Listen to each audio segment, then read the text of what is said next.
Welcome back, everyone. I'm Eros Mandex, and today we're going to be covering r/MaliciousCompliance, where all the best smartasses get their revenge through doing exactly what their bosses told them to do. Today, we have a homophobic boss, and a person who told their boss they were going to do something, but their boss didn't quite believe them, and more. So without further ado, without further introduction, let's begin. This post is by user very nice username. My boss threatens to have me fired if my boyfriend shops at the store. I work at a store, my boyfriend and me both get our groceries there, and sometimes he'll see me and maybe wave or say hi. We don't chat or waste any time unless I also happen to be going on break. My department manager didn't know I was gay when he hired me, and he figured it out when he asked me who the guy that was waving to me was. He made a weird face, not necessarily disgusted, but you get the point. Anyways, anytime my boyfriend would enter the store after that, he would keep an eye on him. Now, if he were to wave at me, my manager would start to berate me and try to make it out like I'm slacking, when I'm just stocking shelves and smiling in his direction. Nothing bad at all. He didn't care at all prior to learning he's my boyfriend. After a week, he has a private talk with me saying my boyfriend is causing too much of a distraction and he shouldn't shop here while I'm on shift, and that if something didn't change, I might be let go.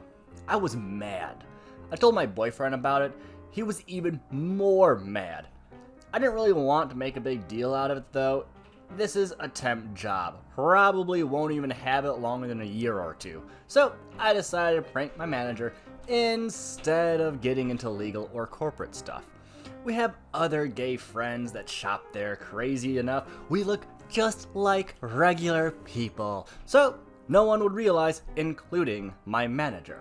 Sure, my boyfriend won't shop there, but what about other gay people? That shouldn't matter. He just doesn't want my significant other distracting me at work. So I mentioned what happened to my 5 friends, who mentioned it to their friends, and so on and so on.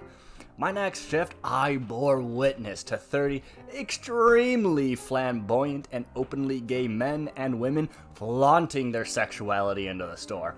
My manager was trying to hide in the back, but every customer needed manager's assistant for the most mundane questions. He ended up going home early, but after that shock, he actually stopped berating me for the past couple months. He might just be happy that I'm not very open about my sexuality, so he chose to ignore it.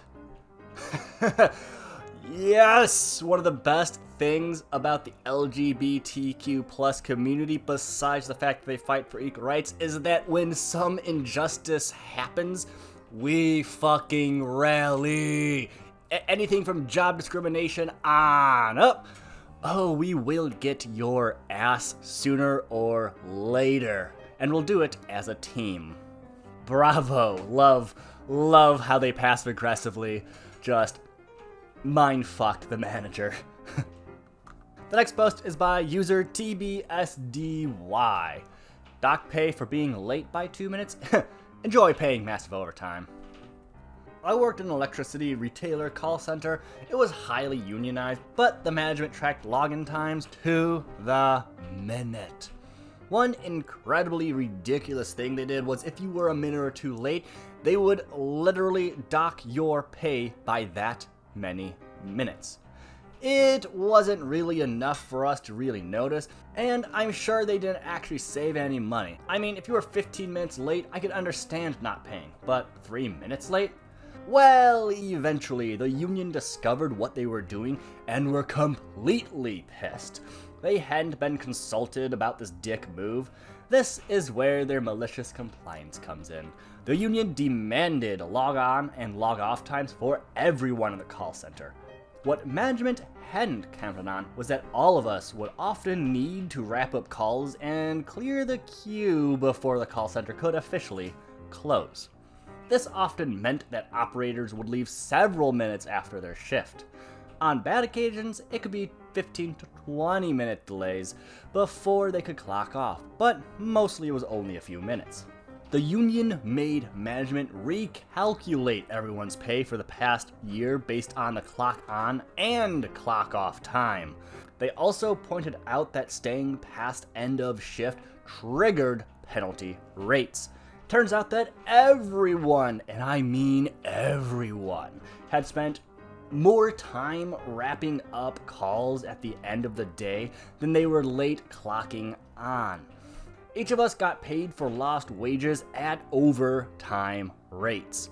It cost them a fortune, and they never docked the pay of anyone who was late ever again. Happily ever after. Ah, man. Oh. You don't fuck with unions. You just don't. I mean, when you try nickel and dime unions, you don't lose quarters, you don't lose 50-cent pieces, and you sure as hell don't lose dollars. You lose hundreds of thousands of dollars in the process. Gotta love unions. They've done a lot of good for the country. The next post is by user Sol E Tariet, or however you say that name. Okay, I will record the prompts for the phone system. I was at a small startup that, as it grew, needed to get a new phone system. Apparently this new one didn't come with a built-in recordings for all the prompts and messages. So, at a company meeting when they announced the change, one of the executives turns to me and says I should record the prompts. Yeah, I don't really want to do that. No, you've got a good radio voice. You do it. Okay, but I'm gonna do it in a German accent. They all thought I was joking. That afternoon, I sit down with a phone tech, and as I start recording the first piece of text with an over-the-top fake German accent, the tech says to me, "Are you really going to do that?" Yep. He gamely sits through 15 minutes or whatever of me speaking all of the lines, including, of course, the initial welcome messages every single person would hear when calling the company. After the executive who insists I do it heard the prompts, she ended up re-recording them herself. Hey, what can I say? He warned them, he told them, he said, hey, I'm gonna do it this way. That was their time to take aim and shoot it out of the sky. But they didn't, therefore, they inadvertently gave permission. Oh man, I love this. This reminds me of a story of one of my coworkers who, at his prior command, had to do the phone systems things, and he did them well, he did them perfect, but when it came to his extension, he just waited 3 to 5 seconds and then said, NYN1, do 214. And after about a month or so, people were like, hey, you didn't put your extension on here. He's like, yes, I did. And sure enough, he did. He just did it his way, as he always fucking does. Anyways, that concludes today's video. I hope you guys liked it. I hope you guys loved it. I hope it convinced you guys to smash that fucking subscribe button, because I'm going to be doing something very special for the $1,000 subscribe count. Just stay tuned for that, I guess. Anyways, hope you guys enjoyed it. Let me know what your malicious compliance stories are, because they're so much fun. And as always, my friends, I hope you guys have a good day. I hope you guys have a good night. I hope you have a wonderful whatever it is you decide to have. And I hope to see y'all next time.